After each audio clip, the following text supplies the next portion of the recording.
Hi guys, Ted Wright from Epic Archaeology, and welcome to another edition of Arrow Points.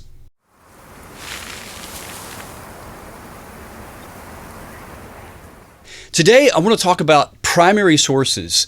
What in the world are primary sources? A great question we want to think about today. First, before we answer that question, I want to talk about one of the most important truths in the Christian faith, and that is the historical resurrection of Jesus Christ from the dead. That really is the anchor truth for the Christian faith. And so the question about history then really comes into very, very sharp focus. And we want to ask the question, how in the world do we know the past? This is where we come to primary sources.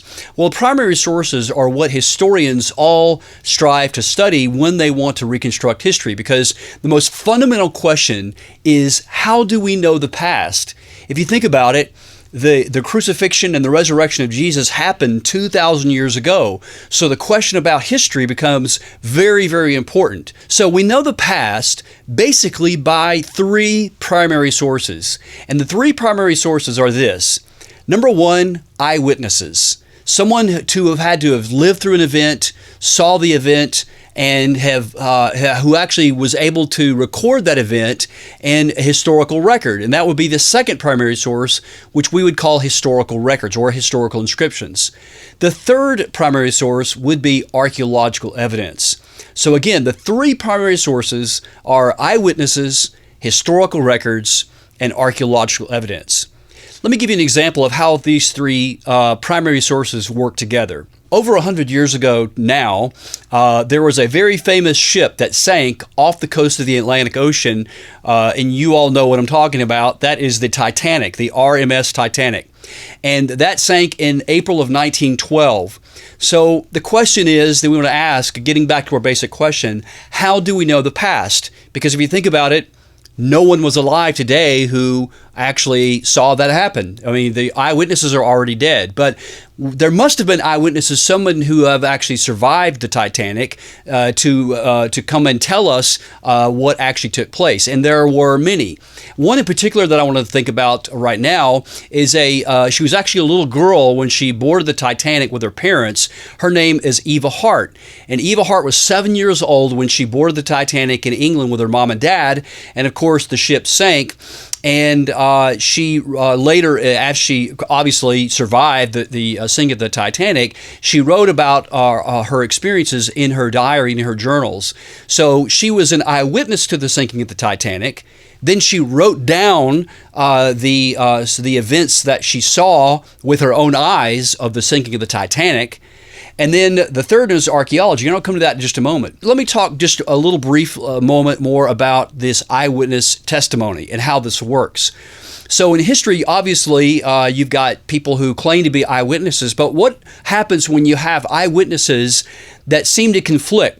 So, for instance, Eva Hart, when she wrote about the sinking of the Titanic disaster, she recorded that when she was rowing away from the ship with her mom on the lifeboat, with the other people on the lifeboat, she said that she recorded in her diary that the ship broke in half. Now, there were other eyewitnesses who were writing at the time who said that the ship just sank. So here we have an instance in which you have two eyewitness accounts. They're both writing about the same event, but they differ in the details about the sinking of the ship. One says it broke in half, and the other one says that it just sank. So this is where archaeology can come in. The only way that we can know whether or not one eyewitness is giving us the accurate truth about the particular details of the event is archaeology. And so back in the late 80s, oceanographer Dr. Robert Ballard went to the bottom of the Atlantic Ocean and actually discovered the wreck of the Titanic. And lo and behold, when he discovered the wreck of the Titanic on the bottom of the Atlantic Ocean, he discovered that the ship had broken in half. So here is an account in which archaeology actually affirmed what one of the eyewitness accounts says. But here's the other thing about the eyewitness account as well, about this particular episode I'm talking about. Both eyewitnesses in the Titanic example both agree that the ship sank. but they differ in the details. But that is actually one of the earmarks of authentic eyewitness testimony. Is sometimes you'll have variations.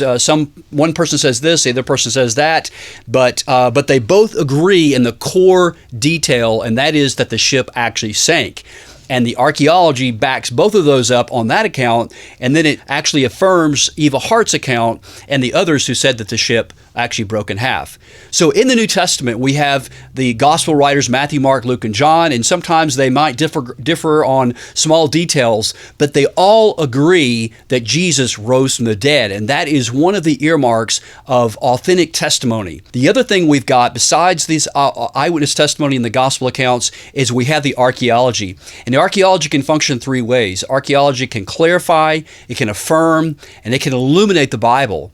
And so for the past 100 years or so, archaeology has affirmed the New Testament in amazing and remarkable ways. Just two examples just recently are the discovery of the signet ring of Pontius Pilate, who presided over the trial of Christ. It was discovered back in the late 60s, and then just last year in 2018 was actually deciphered by an archaeologist working in Israel, actually discovered the name of Pontius Pilate. So archaeology is continually affirming what the New Testament says is actually true.